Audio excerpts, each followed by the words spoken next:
Good morning. In this video, we are learn about user-defined data types. Previous videos explain about the data types, primitive data types, and derived data types. And now we are going to learn about user-defined data types. Okay, first of all, you see about what is the definition of user-defined data type. User means programmer or client. So client can define any data type. That means client data type. Okay, so that is user defined data type. That might be user defined data type. The data type that are defined by the user are called derived data types or user defined derived data types. Okay, so here explain about the derived data type is also there. So actually derived data type is derived from primitive data type or fundamental data types. Okay, then user defined data type means user can define his own data type. Okay, so that is user defined data type. So user அந்த derived data type user defined data type confused ஆகக்கூடாது. derived data type user defined data type ஒன்றும் கூட சொல்லலாம், அவ்வளோதான்.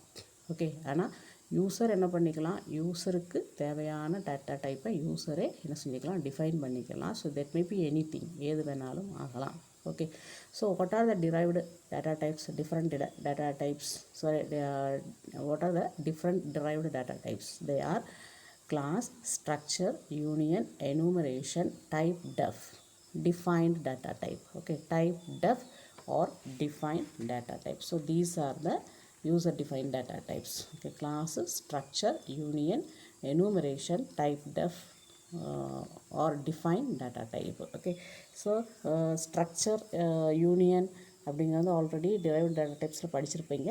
So அந்த structure union இருக்கிறதுனால தான் இதை வந்து என்ன சொல்கிறோம் அப்படின்னு சொன்னால் derived data type அப்படின்னு கூட சொல்கிறோம். Okay, so the next see about one by one. Okay, the next data type is class. So what is a class? Class அப்படிங்கிறது ஆல்ரெடி நம்ம ப்ரோக்ராம் எக்ஸாம்பிள்லே பார்த்துட்டோம் இல்லையா. So it is a building block of C++ that leads to object oriented programming is a class. Okay, அப்போ ஒரு சாஃப்ட்வேரில் building block அப்படிங்கிறது அதை சொல்லியிருக்க ஏற்கனவே. ஒரு சாஃப்ட்வேரில் டிஃப்ரெண்ட் பிளாக்ஸ் இருக்கும். அந்த பிளாக்கை ஸ்பெசிஃபை பண்ணுறதுக்கு நம்ம கிளாஸ் யூஸ் பண்ணுவோம். இப்போ நம்ம சிங்கிள் கிளாஸ் மட்டும்தான் நம்ம யூஸ் பண்ணியிருக்கிறோம். இனி நம்ம பெரிய பெரிய ப்ரோக்ராம்ஸுக்கு போகும்போது நெஸ்டட் கிளாஸஸ் யூஸ் பண்ணுவோம். அப்போ அந்த நெஸ்டட் கிளாஸ் அப்படிங்கிறது என்னென்னு கேட்டிங்கன்னா ஒவ்வொரு பிளாக்கை வந்து ரெப்ரசென்ட் பண்ணும். ஓகேவா. So what is the concept of class? Object oriented programming language. So it is a object oriented programming class. It is user defined data type. And one more thing, what is that? It is also known as abstract data type. Class வந்து abstract data type ஒன்னு சொல்லுவோம், user defined data type ஒன்னு சொல்லுவோம். Okay, so which holds its own data members and member functions. இல்லையா. அப்போ நான் அதை ஏற்கனவே சொல்லிட்டேன், அதுக்கு வந்து டேட்டா மெம்பர்ஸும் இருக்கும், மெம்பர் ஃபங்க்ஷன்ஸும் இருக்கும். டேட்டா மெம்பர்ஸ் அப்படின்னு சொன்னால் வேரியபிள்ஸ் ரெப்ரசென்ட் பண்ணுவோம். மெம்பர் ஃபங்க்ஷன் அப்படின்னு சொன்னால் அந்த மெம்பர்ஸ் வந்து ஆக்டிவேட் பண்ணுறது. அதாவது வந்து get data of, put data of, then display of அப்படிங்கிற நிறைய ஃபங்க்ஷன்ஸ், இதெல்லாம் மெம்பர் ஃபங்க்ஷன்ஸ் அப்படின்னு சொல்லுவோம். ரொம்ப இம்பார்ட்டண்டான திங். ஒரு கிளாஸ் உள்ளுக்க எல்லாத்துக்குமே இதில் 3 ஆக்சஸ் ஸ்பெசிஃபைஸ் இருப்பாங்க. அதில் ஒவ்வொருத்தருக்கும் டேட்டா மெம்பர்ஸும் மெம்பர் ஃபங்க்ஷன்ஸும் இருக்கும். So which can be accessed and used by creating and instructed of that class. Okay, அப்போ அந்த கிளாஸுங்கிறது ரொம்ப இம்பார்ட்டண்டானது. Class is a user defined data type which can hold own data members and member functions which can be accessed and used by creating an instance of the class. Okay, அந்த அங்கே வந்து specifiers வந்து நம்ம என்ன சொல்லுவோம் அப்படின்னு கேட்டிங்கன்னு சொன்னால் அந்த 3 அது இருக்குது. இந்த கீழே நம்ம சின்டாக்ஸில் கொடுத்துருக்காங்க, எக்ஸ்பிளைன்லாம். So class is like a blueprint for an object. Okay, ஒரு ப்ரோக்ராம் நம்ம க்ரியேட் பண்ணுறதுக்கு முன்னாடி இந்த கிளாஸ் அப்படிங்கிறது வந்து என்ன பண்ணும் அப்படின்னு கேட்டிங்கன்னா இஸ் எ ப்ளூ பிரிண்ட் அப்படின்னு சொல்லலாம். அப்படின்னா என்ன, ஓவர்வியூ ஆஃப் அ ப்ராஜெக்ட். ஒரு ப்ராஜெக்ட் உள்ளுக்கு என்ன பண்ண போகிறோம் அப்படிங்கிறத வந்து இப்போ நார்மலாக ஃப்ளோ சார்ட்லாம் போடுற மாதிரியே கிளாஸ் அப்படிங்கிறது ஒரு ப்ளூ பிரிண்ட், ஒரு ப்ரோக்ராமோட இல்லைனா ஒரு ஆப்ஜெக்டோட ப்ளூ பிரிண்ட் அப்படின்னு சொல்லலாம். Okay, then what is the syntax use to write a class? கொடுத்துருக்குது கிளாஸு, கிளாஸ் நேம், அதுக்கப்புறம் என்னென்னு ஆக்சஸ் ஸ்பெசிஃபையர் கொடுக்கணும். ஆக்சஸ் ஸ்பெசிஃபையர்னால் யார்? ப்ரைவேட்டு, பப்ளிக்கு ஆர் ப்ரொடெக்டட். இவங்க தான் ஆக்சஸ் ஸ்பெசிஃபையர் அப்படிங்கிறது. அப்போ நம்ம என்ன செய்வோம், இதில் ப்ரைவேட்டுனா ப்ரைவேட் அப்படிங்கிறத நம்ம யூஸ் பண்ணிக்கலாம். ப்ரைவேட் அப்படின்னா என்ன? PRIVATE டிஇ ப்ரைவேட் அப்படின்னு கொடுத்துட்டு 2 காலம் வச்சுட்டு அடுத்து நம்ம என்ன செஞ்சுக்கலாம், இன்டு ஏ பி சி அப்படின்னு சொல்லி நம்ம யூஸ் பண்ணிக்கலாம். ஆனால் சப்போஸ் இந்த ப்ரைவேட் அப்படிங்கிறத நம்ம பப்ளிக் அந்த ஆக்சஸ் ஸ்பெசிஃபையர் கொடுக்காட்ட கூட இங்கே என்ன இன்டு ஏ பிக்குன்னா டிஃபால்ட்டாக ப்ரைவேட் அங்கே இருக்குது அப்படின்னு சொல்லி அர்த்தம். இல்லைன்னா நம்ம ப்ரைவேட்டு கொடுத்தாலும் நமக்கு பிரச்சனை இல்லை. ஆனால் ஆக்சஸ் ஸ்பெசிஃபையர்ஸ் வந்து யாருன்னு கேட்டிங்கன்னா ப்ரைவேட்டு, பப்ளிக்கு, ப்ரொடெக்டட். ஓகே, இதை தான் நம்ம என்ன செய்யணும் ஆக்சஸ் ஸ்பெசிஃபையர் சொல்லணும். அப்போ கிளாஸ் நேம் கொடுத்து என்ன செய்யணும், ப்ரைஸ் நம்ம கொடுத்ததுக்கப்புறம் நம்ம என்ன பண்ணணும் அப்படின்னு கேட்டிங்கன்னு சொன்னால் ஆக்சஸ் ஸ்பெசிஃபையர் கொடுக்கணும். அதில் வந்து ப்ரைவேட்டுக்கும் டேட்டா மெம்பர்ஸ் இருக்குது, மெம்பர் ஃபங்க்ஷன்ஸ் இருக்குது. பப்ளிக்குக்கும் டேட்டா மெம்பர்ஸும் மெம்பர் ஃபங்க்ஷன்ஸ் இருக்குது. அது மாதிரி ப்ரொடெக்டட்க்கும் டேட்டா மெம்பர்ஸும் மெம்பர் ஃபங்க்ஷன்ஸ் இருக்கும். So commonly we are use just two access specifiers what are they private and public. Okay, ப்ரைவேட்டுங்கிற கீவேர்டு நம்ம செட் பண்ணாட்டாலுமே அங்கே இருக்கிற டேட்டா மெம்பர்ஸோ இல்லைனா ஃபங்க்ஷன்ஸோ என்ன செய்யணும், அது ப்ரைவேட்டு தான் அப்படிங்கிற அர்த்தம். ஆனால் செகண்ட் கேஸ் நம்ம பப்ளிக் அப்படிங்கிறது நம்ம செட் பண்ணிடுவோம். பப்ளிக் அப்படிங்கிறது வந்து அப்போ மூணுக்குமே நம்ம செப்பரேட்டாக நீ படிப்போம். ப்ரைவேட் அப்படின்னு சொன்னால் என்னது, to access the information only specified persons and owner. Okay, ஓனர்னால் நீங்கள் தான் உங்களுக்கு யாருக்கு வந்து டேட்டாவை ஷேர் பண்ண முடியும்னு நீங்கள் நினைக்கிறீங்களோ உங்களுக்கும் மட்டும்தான் என்ன பண்ண முடியும், அந்த டேட்டா வந்து ஆக்சஸ் பண்ண முடியும். பப்ளிக் அப்படிங்கும்போது so that maybe any access. Okay, யாருக்கு வேணாலும் என்ன செஞ்சுக்கலாம், ஆக்சஸ் பண்ணிக்கலாம். தென் ப்ரொடெக்டட் அப்படிங்கும்போது என்ன செய்ய, data must be protected but we can access only the authorized persons. Okay, authorised person சொன்னால் you are the authorised persons. இந்த ஓனருக்கு மட்டும்தான் நம்ம என்ன செஞ்சுக்கிற முடியும், டேட்டாவை ஷேர் பண்ண முடியும். ஓகே, தென் டேட்டா மெம்பர்ஸ் கொடுத்துருக்குறோம். அடுத்து மெம்பர் ஃபங்க்ஷன்ஸ் கொடுத்துருக்குறோம். மெம்பர் ஃபங்க்ஷன்ஸ் கொடுத்ததுக்கப்புறம் பார்த்தீங்கன்னா மெம்பர் ஃபங்க்ஷன்ஸ்க்கு அடுத்து என்ன செய்யணும், ப்ரைஸ் ஓப்பன் பண்ணி அந்த மெம்பர் ஃபங்க்ஷன்ஸ் ஆக்டிவேட் பண்ணலாம். அப்படி இல்லைன்னு சொன்னால் நம்ம கிளாஸை விட்டு வெளியவும் நமக்கு ஆக்டிவேட் பண்ண முடியும். ஓகே, மெம்பர் ஃபங்க்ஷன் அதான் இங்கே நமக்கு வந்து பிரத்யேகம் என்ன கொடுத்துருக்காங்க அப்படின்னு சொன்னால் இந்த ப்ரைஸ் சிம்பிள் கொடுத்துருக்குது. ப்ரைஸ் சிம்பிள் அதாவது வந்து நம்ம வந்து மெம்பர் ஃபங்க்ஷன்ஸை வெளியே ஆக்டிவேட் பண்ண மாதிரியே கிளாஸ் உள்ளுக்கேவே ஆக்டிவேட் பண்ணலாம். அதையும் நம்ம பார்ப்போம். Okay, that class is end with semicolon. இது மஸ்ட்டாக நமக்கு தெரிஞ்சிருக்கணும். Okay, so this is a syntax of class. Okay, syntax of class அப்படிங்கிறது அப்போ ரொம்ப இம்பார்ட்டன்ட். கிளாஸ்னால் என்ன, அதோட சின்டாக்ஸு மஸ்ட்டாக நம்ம எழுதணும். Then next go to structure. Okay, structure அப்படிங்கிறது ஆல்ரெடி நம்ம படித்த ப்ரோக்ராம் தான். Structure is user define data type in C or C++. A structure creates a data type that can be used to group of items, possible different data types into single type. Okay, அப்போ structure அப்படிங்கிறது is nothing but what actually it can hold different data types, so it can carrying different memory. ஓகேவா, அப்போது structure அப்படிங்கிறது வந்து different data types use பண்ணுற ஒரு ஒரு format தான் ஸ்ட்ரக்சர் அப்படின்னு சொல்கிறோம். இப்போ அரேஸ் எடுத்துக்கிட்டோம்னா அரேஸில் வந்து சிங்கிள் டேட்டா டைப் தான் யூஸ் பண்ணுவோம், மோர் தேன் ஒன் வேரியபிள்ஸ். அதாவது வந்து குரூப் ஆஃப் எலமெண்ட்ஸ் என்ன இருக்கும், based on same data type.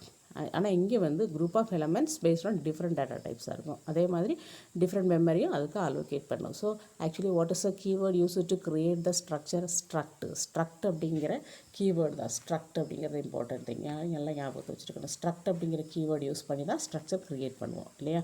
அப்போ struct is a keyword to create the structure. Okay, so actually what is a syntax, struct address, then after open brace open பண்ணிட்டு then after what are the variables given here, char name 50, then char street 100, then char city of 50, then char state of 20, then int print. Okay, so these are the variables included in structure data types, then after closing with the semicolon. Class மாதிரியே தான் இருக்கும், class name அப்படி இல்லை, அது வந்து object ஓரியன்டாக இருக்கும். இது வந்து நார்மலாக அந்த வேரியபிள்ஸ் டிஃப்ரெண்ட் டேட்டா டைப்ஸ் ஓரியன்டாக இருக்கும். இதுதான் ஸ்ட்ரக்சர் அப்படிங்கிறது. Okay, then next go to union. அப்போ ஸ்ட்ரக்சருக்கும் யூனியனுக்கும் என்ன டிஃப்ரென்ஸ் அப்படின்னா ரெண்டும் சேம் தான். Like structures, union is user define data type, all members share same memory locations. அப்போ அங்கேயே டிஃப்ரெண்ட் டேட்டா டைப்ஸ் யூஸ் பண்ணலாம், ஆனால் டிஃப்ரெண்ட் மெமரி லொக்கேஷன்ஸாக இருக்கும். ஆனால் யூனியன் யூஸ் பண்ணும்போது all members share a single memory location. ஒரே மெமரி லொக்கேஷன்ஸை என்ன பண்ணோம் அப்படின்னு கேட்டிங்கன்னு சொன்னால் எல்லா மெம்பர்ஸும் ஷேர் பண்ணிக்கிறோம். ஓகே, அப்போ நமக்கு அதோட என்ன சின்டாக்ஸ் அப்படின்னு பார்த்தீங்கன்னா union is the keyword to create the union அப்படிங்கிற ப்ரோக்ராமை க்ரியேட் பண்ணணும்னு சொன்னால் யூனியன் அப்படிங்கிற ஸ்ட்ரக்சர் ஒரு கீவேர்ட் கொடுத்து அதோட union name, then after open brace, then what are the variables given here, then end with brace with semicolon. அப்போ இதுதான் என்னது நம்ம யூனியன் அப்படின்னு சொல்கிறது. So what is the difference between both of them?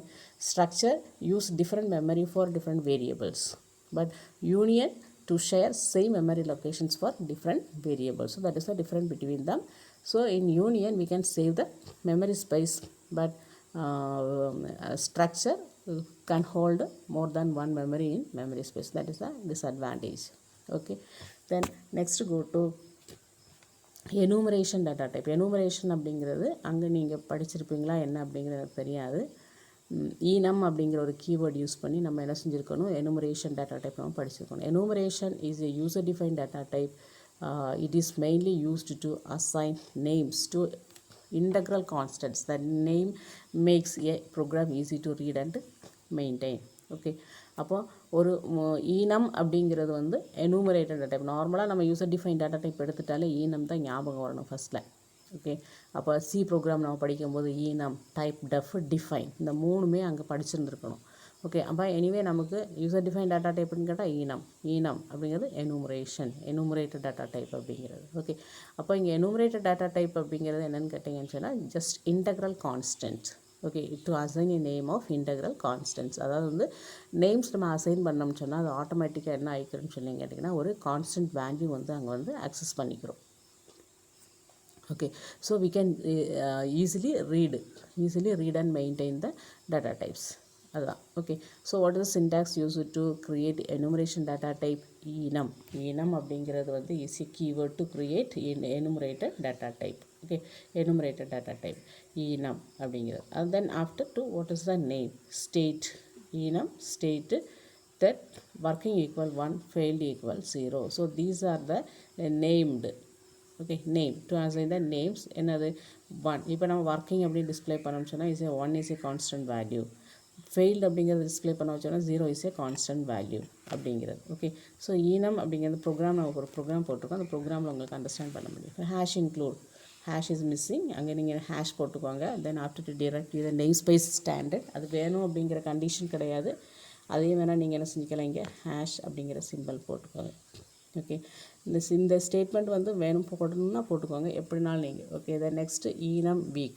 enumerated data type is week is enumerated data type. Then after to set open brace Monday, Tuesday, Wednesday, Thursday, Friday, Saturday and Sunday. Then end with semicolon.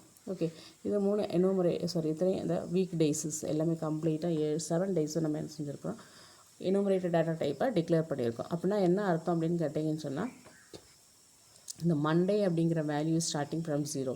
So that means to assign the integral value Monday அப்படிங்கிற 0ன்னு சொல்லி assign ஆகிடுச்சுன்னா, then after Tuesday's 1, then Wednesday's 2, then Thursday's 3, then Friday's 4, then Saturday is 5, then Sunday is 6. So 0 up to 6-7 days அப்படிங்கிறத ஆட்டோமேட்டிக்காக என்ன செஞ்சுக்கிறோம் அப்படின்னு கேட்டிங்கன்னா assign பண்ணிக்கிறோம். அதர்வைஸ் நம்மளும் என்ன பண்ணிக்கலாம், ஒரு பர்டிகுலர் வேல்யூ நம்ம செட் பண்ணவும் செய்யலாம். இப்போது ஃபார் எக்ஸாம்பிள் மண்டேக்கு வந்து நம்ம 6 அப்படின்னு சொல்லி செட் பண்ணோம்னு சொன்னால், then the remaining days continuously 1 by 1. 6 is Tuesday 7, then Wednesday 8, Thursday 9, Friday 10, then Saturday 11, then Sunday 12 அப்படின்னு சொல்லி assign ஆகிக்கிறோம்.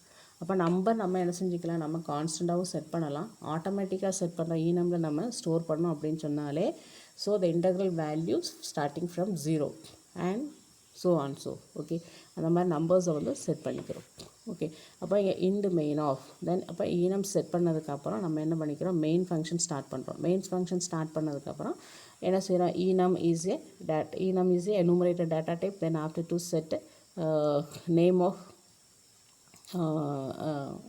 week, name of enumerated data type, then after to set the variable. Okay, அது கொடுத்துட்டு டே equal Wednesday அப்படின்னு கொடுத்துருக்கீங்க. Day equal Wednesday, then cout day, then return 0. So actually Wednesday அப்படிங்கிறது எத்தனாவது டேன்னு கேட்டிங்கன்னா செகண்ட் டே, பிகாஸ் மண்டேங்கிறது 0th day, டியூஸ்டேங்கிறது ஃபஸ்ட் டே, தென் வெனஸ்டேங்கிறது second day. So the answer is correct. Okay, so this is the enumerated data type, the enumeration data type அப்படிங்கிறது. So enumerated data type is nothing but what is that actually, enumerated data type to assign a value as a integral கான்ஸ்டண்ட்டாக நமக்கு என்ன செஞ்சுக்கலாம் assign பண்ணிக்கலாம். அதை தான் நம்ம என்ன பண்ணுறோம்னு சொல்கிறேன் எனுமரேஷன் டேட்டா டைப் அப்படிங்கிறது. Okay, the next one is typedef. Typedef அப்படிங்கிறது type def C++ allows you to define explicitly new data type name by using the keyword type def. Okay, அப்போ type def அப்படிங்கிறது வந்து நமக்கு ரொம்ப இம்பார்ட்டண்ட்டானது. இந்த program வந்து எல்லா data டைப்ஸுமே நம்ம மஸ்ட்டாக என்ன செஞ்சு யூஸ் பண்ணி ப்ரோக்ராம் பண்ணிடணும். டைப் டெஃப் அப்படிங்கிறது is a new keyword. Typedef அப்படிங்கிறத யூஸ் பண்ணலாம். அப்படி இல்லைன்னு சொன்னால் டிஃபைன் அப்படிங்கிற கீவேர்டு நம்ம யூஸ் பண்ணிக்கலாம். இது ரெண்டு கீவேர்ட்ஸ் யூஸ் பண்ணியுமே நம்ம என்ன பண்ணிக்கலாம், டேட்டா டைப் செட் பண்ணிக்கலாம். Okay, using type def does not actually create a new data class. Rather, it defines a name for existing type. Okay, அப்போ நம்ம டைப் டெஃப் அப்படிங்கிறது வந்து நம்ம எதுக்காக யூஸ் பண்ணுறோம் அப்படின்னு கேட்டிங்கன்னா, ஒரு புதுசாக ஒரு வேரியபிளை வந்து நம்ம க்ரியேட் பண்ணுறதுக்கு கிடையாது. ஆல்ரெடி நம்ம என்ன பண்ணியிருக்கிறோம், யூஸ் பண்ணியிருக்கிற டேட்டா டைப்பை யூஸ் பண்ணி புதுசாக வந்து நம்ம என்ன செஞ்சுக்கலாம், அதாவது வந்து அதை டிபெண்ட் பண்ணி நம்ம என்ன பண்ணிக்கிறோம், ஒரு புதுசாக ஒரு டேட்டா டைப் மென்ஷன் பண்ணி எக்ஸிஸ்டிங் டைப்பை வந்து மறுபடியும் நம்ம மென்ஷன் பண்ணுறதுக்கு தான் டைப் டெஃப்ல அப்படின்னா டிஃபைன் அப்படிங்கிறது யூஸ் பண்ணுறோம். So this is increase the portability ability of a program to be used across different data types machines, that is mini computer, mainframe computer, microcomputer. Okay, so இந்த type def அப்படிங்கிறது so depend upon the system. அந்த சிஸ்டத்தை base பண்ணி நம்ம என்ன செஞ்சுக்கலான்னு கேட்டிங்கன்னு சொன்னால், நம்ம அந்த மெஷின் ஓரியன்டான டேட்டா டைப்ஸை வந்து நம்ம செட் பண்ணிக்கலாம். இப்போ for example mini computer, micro computer அப்படின்னு கேட்டிங்கன்னா single user at a time. அதே மினி கம்ப்யூட்டர் எடுத்துட்டோம்னு சொன்னால் அட் அ டைமில் ஒரு 9 or 10 users or depend upon the configuration of your computer. அதை பேஸ் பண்ணி என்ன செஞ்சுக்கலாம், அத்தனை மெம்பர்ஸுக்கு ஒர்க் பண்ணிக்கலாம். அப்போ அப்படிங்கும்போது அதோட அப்போ மெயின் ஃப்ரேம் கம்ப்யூட்டர் அப்படிங்கும்போது பார்த்தீங்கன்னு சொன்னால் என்ன ஆகும், சர்வராக ஒர்க் பண்ணும் இல்லையா, world through out the world. நம்ம என்ன செஞ்சுக்கலாம், டிக்கெட் ரிசர்வேஷன், அதே மாதிரி நம்ம ஃபார் எக்ஸாம்பிள் உங்களோட student software from MG university, அப்போ அதெல்லாம் எடுத்துகிட்டோன்னு சொன்னால் மெயின் ஃப்ரேம் கம்ப்யூட்டர் யூஸ் பண்ணி என்ன பண்ணிக்கலாம், பார்த்துக்கலாம். அப்போ அந்த மாதிரி multi user at a time அப்படிங்கும்போது எந்த மாதிரி டேட்டா டைப்ஸ் நமக்கு ஒர்க் பண்ண வைக்கணும் அப்படிங்கிறது தான் அந்த டைப் டெஃப் அப்படிங்கிற டேட்டா டைப்ஸ். நம்ம ஆப்ரேட்டிங் சிஸ்டம், லாங்குவேஜ் ஸ்டைல், இது எல்லாமே என்ன பார்த்திங்கன்னா சிஸ்டத்தோட கான்ஃபிகரேஷன்ஸ் வச்சு நமக்கு என்ன செஞ்சுக்கலாம், சேஞ்ச் பண்ணிக்கலாம். Okay, so type def statements would have to be changed. Using type def, one can use self-documenting code by allowing descriptive name for that standard data types. Okay, type def அப்படிங்கிறது நமக்கு ஒரு example program நம்ம செய்யும்போது நமக்கு understand பண்ண முடியும். அப்போ type def அப்படிங்கிறதுக்கு என்ன, what is the syntax used to create the type def data type. Type def is a keyword, then type after to specify type of data, already existing type என்ன data type கொடுத்துருக்கீங்களோ அந்த data type, then after to give the name of the type def. Okay, அப்போது type def அப்படிங்கிறப்ப type டெஃப்ங்கிறது keyword. Type அப்படிங்கும்போது ஏன்னு கேட்டிங்கன்னா already existing data டைப்பை தான் நம்ம use பண்ணுறது தான் டைப் டெஃப்னு சொல்லி கொடுக்குறோம் இல்லையா. அப்போ அந்த எக்ஸிஸ்டிங் டேட்டா டைப் வந்து எந்த டைப்பை சேருதோ அதை டைப் தான் நம்ம டைப் அப்படிங்கிறது. Then after to give the name of the typedef. Okay தான் டைப் டெஃப் டேட்டா டைப் அப்படின்னு சொல்லி சொல்கிறது. ஓகே, அப்போ user defined data type la nama in C++ we can explain about different user defined data types. Actually what is that, class, then structure, union, then enumeration and type def. Okay, type def or define, type def nu use பண்ணலாம், define னு சொல்லி use பண்ணிக்கலாம். Okay, so these are the different user defined data type. Okay, அப்போ data type of C++ is over. So என்ன பண்ணணும் அப்படின்னு கேட்டிங்கன்னா, நல்லா தரவாக படிக்கிறீங்க, நோட்ஸு எழுதிக்கிறீங்க, எழுதி முடிச்சுட்டு என்ன பண்ணுறீங்க, நல்லா படிங்க. ஏற்கனவே நான் போட்ட வீடியோ டிரைவ்டு டேட்டா டைப்ஸுக்கு வந்து 2 வீடியோ போட்டிருந்தேன். 2 வீடியோவை அதில் ஃபஸ்ட்டில் உள்ள வீடியோஸை வந்து கொஞ்சம் பேர் பார்த்துருக்குறீங்க, செகண்டில் உள்ள வீடியோஸு நேற்றைக்கு தான் 2 பேர் பார்த்துருக்கீங்க அப்படின்னு நினைக்கிறேன். கிளாஸ் இந்த மாதிரியே தான் போய்கிட்ருக்கோம், ஆன்லைன் கிளாஸை தான் போய்கிட்ருக்கோம். நீங்கள் பின்ன கிளாஸுக்கு வந்து நடக்கும் அப்படின்னு நினைக்கிறாதீங்க. அப்போது உங்களுக்கு வீடியோஸையும் நான் மறுபடியும் ரிப்பீட் பண்ணி பார்த்தீங்கனாலே உங்களுக்கு அண்டர்ஸ்டாண்ட் பண்ணிக்க ரொம்ப சிம்பிளான கான்செப்ட் தான். ஓகே, அப்போது user define data types complete பண்ணவங்க என்ன செய்யணும் அப்படின்னு கேட்டிங்கன்னா, நோட்டு கம்ப்ளீட் பண்ணிவிட்டு எனக்கு அடுத்த மீட்டில் வந்து நோட்டை வந்து காட்டணும். ஓகே, வீடியோ ஆன் பண்ணிவிட்டு நோட்டு நாங்கள் கம்ப்ளீட் பண்ணிட்டோம் அப்படின்னு சொல்லி காட்டணும். ஓகே, அப்போது இது நல்லா தரவாக படிச்சுட்டு அண்டர்ஸ்டாண்ட் பண்ணி நோட்டு ப்ரிப்பேர் பண்ணிவிட்டு பார்த்துக்கோங்க. Okay, thank you.